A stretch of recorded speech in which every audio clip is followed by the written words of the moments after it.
pinagbabawalan ng partner mo. Let them do what they want. Set them free. Oh, natakot kayo sa advice na to, no? Well, hear me out. Here are some benefits that you can get pag hinayaan mo na lang ang jowa mo na gawin lahat ng gusto niyang gawin. Unang benefit, makuhuli mo na agad yung red flags. Pupunta siya sa club at makikipag-inuman siya kasama ang mga kaibigan niya. Go!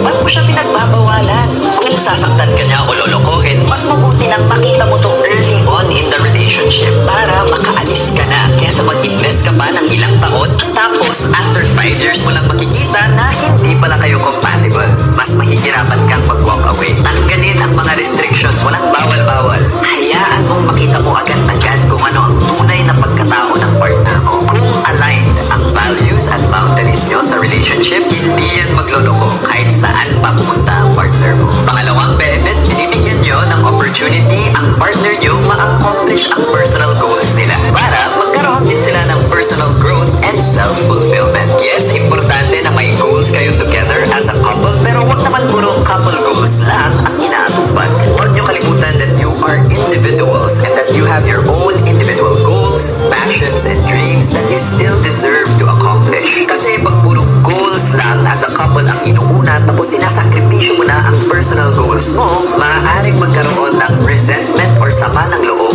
which will create strain in the relationship. Kaya dito papasok ang honest communication and conflict resolution skills para makapag-compromise kayo kung paano nyo tutuparin both ang couple goals and individual goals nyo. Tandaan na pag may partner ka, hindi ka niya kinukumpleto.